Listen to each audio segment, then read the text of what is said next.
আসসালামু আলাইকুম। আমার স্বপ্নের ছাদ বাগানে আপনাদের সকলকে স্বাগত। তো আপনারা সব কেমন আছেন? আশা করছি ভালোই আছেন। তো এই যে দেখতে পাচ্ছেন হাতে আমার কতগুলো ঝুড়ি, দেখুন একটা, এই যে এখানে দুটো আছে, তিনটে, চারটে, পুরো চারটে ঝুড়ি নিয়ে আজকে আমি চলে এসেছি আমার স্বপ্নের ছাদ বাগানে। তো আপনারা ঝুড়ি যখন দেখতে পাচ্ছেন তখন তো আপনারা ভাববেন যে নিশ্চয়ই আজকে হারভেস্টিং এর ভিডিও হতে চলেছে, হারভেস্টিং করবে। তো হ্যাঁ, আজকে আমি কিছু সবজি হারভেস্টিং করব, সেগুলো আমি আপনাদেরকে দেখাচ্ছি। তো আজকে আমি প্রথম আপনাদেরকে দেখাতে চলেছি এই যে এটা, জাস্ট একটুখানি আপনারা আগে দেখেন, তারপরে আপনারা বলবেন। কিছুদিন আগে মানে ওই 1.5-2 মাস হলো এই শাকটা আমি লাগিয়েছি। তো দেখুন আল্লাহর রহমতে কত সুন্দর এই শাকটা হয়েছে, খাওয়ার পুরো উপযুক্ত হয়ে গেছে।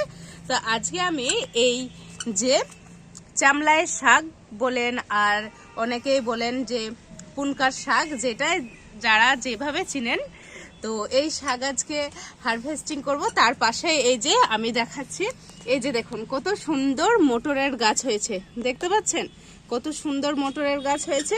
তার সাথে দেখুন মেথিরও কিন্তু গাছ হয়েছে, মেথি শাকের। আর তার পাশেই দেখেন একটা বতুর শাক হয়েছে, কিন্তু এটা আমি খাইনি। একটাতে তো আর রান্না করা যাবে না, এটা আমি রেখে দিয়েছি বীজের জন্য। তো প্রত্যেকটা ডালে ডালে কি সুন্দর বীজ ধরেছে, এই বীজ আমি সংরক্ষণ করে পরে মানে আমি আমার এই ছাদ বাগানে লাগানোর জন্য এটা আমি রেখে দিয়েছি, বীজটার জন্য শুধু। তো এই যে গেল, তার পাশে আমি আপনাদেরকে দেখাচ্ছি এই যে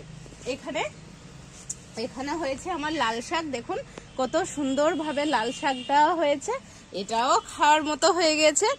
আর এই যে পেঁয়াজের কলিগুলো দেখুন কত সুন্দর মাশাআল্লাহ হয়েছে, এও একদিন তোলা যাবে। তো চলুন আজকে আর বেশি বক বক করবো না, আপনারা তো দেখলেন। তো আজকে আমি কিছু এই যে পুনকার শাক, এটা কিন্তু আমি আজকে তুলে নেব। তো চলুন কিছু শাক আজকে আমি তুলে নিচ্ছি। যে একেবারে শাকের ক্ষেতের কাছে একেবারে বসে পড়েছি, শাক তোলার জন্য একেবারে রেডি। তো আমি কিছু শাক এখানে দেখুন প্রচুর ঘন হয়ে গেছে। তো এই শাক আমি কিছু কাটবো আর কিছু আমি তুলে তুলে নেবো, যাতে যে এই যে দেখুন ফাঁক করে আপনাদেরকে একটু সাইড করে দেখাচ্ছে, এই যে কত ছোট ছোট গাছ আবার দেখছেন বের হয়েছে শাকের।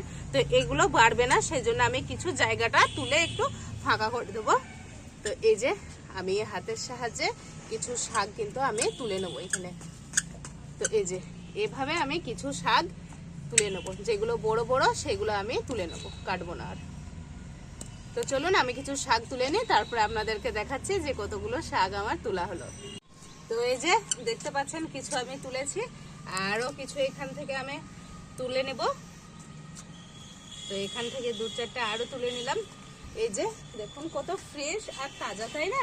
এই যে দেখুন কত সুন্দর মাশাআল্লাহ, একদম ফ্রেশ, খুবই ভালো লাগছে।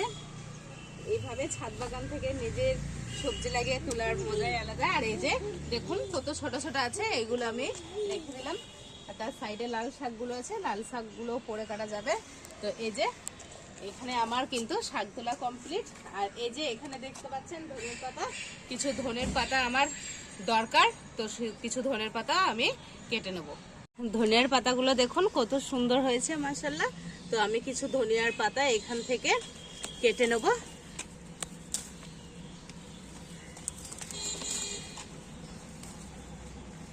তো এই যে অল্প করেই ধনিয়ার পাতা নিলাম, বেশি ধনিয়ার পাতার কিন্তু দরকার হবে না রান্নার জন্য, যতটুকু দরকার ততটুকুই আমি কেটে নিলাম, পরে আবার কাটা যাবে, যখন রান্নার জন্য দরকার হবে তখন কেটে নেব। তো চলুন ধনিয়ার পাতাটা আমি রেখে দিই। আর এই যে এই গ্রো ব্যাগটায় দেখুন কত সুন্দর একটা বাঁধাকপি হয়েছে।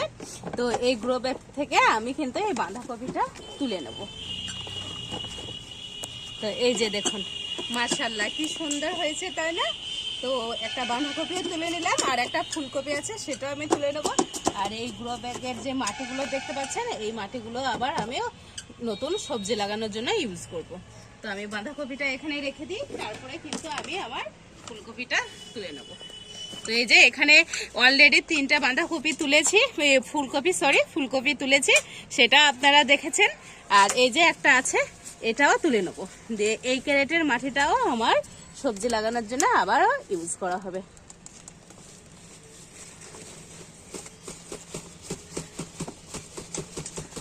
তো এই যে দেখুন কত সুন্দর, এটা একটু ছোট সাইজে হয়েছে কিন্তু তাও মাশাআল্লাহ খুব সুন্দর।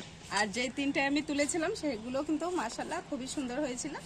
আর এই যে গাছটা আছে দেখতে পাচ্ছেন, এটা আর হবে না, এটা আমাকে তুলে ফেলে দিতে হবে, এটা আর হবে না। এই যে দেখছেন একটা বাঁধাকপি আর একটা ফুলকপি কিন্তু আমি তুলে নিলাম। এবার আমার টমেটো গাছে যে কি ধারার টমেটো পেকে আছে সেটা জাস্ট আমি আপনাদেরকে একবার দেখাবো। মানে টমেটো তো প্রত্যেক দিনই তুলতে হচ্ছে, তো চলুন আমি আপনাদেরকে টমেটোগুলো দেখাই যে কিভাবে পেকে আছে। এটা আমি রেখে দিই, তারপরে টমেটোগুলো আমি তুলে নেব। তো এই যে দেখতে পাচ্ছেন আমি টমেটো গাছের কাছে চলে এসেছি। আর এই যে দেখুন, এই যে শুধু টমেটো গুলো দেখুন কিভাবে ধরে আছে। আরো দেখাচ্ছে আপনাদেরকে, এই যে এই সাইডটা দেখুন, এই যে শুধু টমেটোর ফলন দেখেছেন। আর এই যে প্রত্যেকটা ডালে ডালে এত পরিচর্যা করা হয়, তার ফলে দেখুন আবার কিন্তু এই যে নতুন নতুন আবার কত দেখুন ডগায় ডগায় ছোট ছোট টমেটো ধরেছে। এই তাই দেখুন এই ডালটায় এই যে আবার কত টমেটো এসছে। তো চলুন আমি এই যে টমেটোগুলো দেখতে পাচ্ছেন, এই টমেটোগুলো কিন্তু আমি এবার তুলে নিই। তো এই যে দেখুন মাশাআল্লাহ কি সুন্দর টমেটোগুলো হয়েছে, একেবারে গাছ ভর্তি। আর আমি রেখে দিয়েছিলাম এই টমেটোগুলো পাকানোর জন্য। তো দেখুন একটুও কাঁচা নেই, আর টমেটোর সাইজগুলো দেখুন আর কত ফ্রেশ আর কত লাল, তাই না? তো চলুন আমি টমেটোগুলো সমস্ত গাছ থেকে আজকে তুলে নেব। প্রচুর টমেটো হয়েছে, প্রচুর টমেটো, তো সব টমেটোগুলো আজকে আমি তুলে নেব। তো এই যে দেখতে পাচ্ছেন একেবারে ঝুড়িটা কিন্তু ছোট পড়ে গেছে, যে ঝুড়িতে আর আটকাছে না। দেখেন সব টমেটোগুলো কিন্তু আমার ঝুড়ি থেকে পড়ে যাচ্ছে। আর কত টমেটো হয়েছে দেখছেন, এতগুলো গাছ থেকে কত আমি টমেটো পেয়েছি। তো এই যে টমেটো, একটা বাঁধাকপি, একটা ফুলকপি, কিছুটা ধনের পাতা, আর এই যে দেখতে পাচ্ছেন ফ্রেশ ফ্রেশ একেবারে চামলাই শাক বা পুনকার শাক। তো এই ছিল আজকের হারভেস্টিং এর ভিডিও। অবশ্যই ভিডিওটি শেয়ার করবেন, লাইক করবেন, কমেন্ট করবেন। আর চ্যানেলে যারা নতুন তারা অবশ্যই চ্যানেলটাকে সাবস্ক্রাইব করে আমার পাশে থাকার অনুরোধ রইল। দেখা হচ্ছে নেক্সট ভিডিওতে। আজকের মতো টাটা।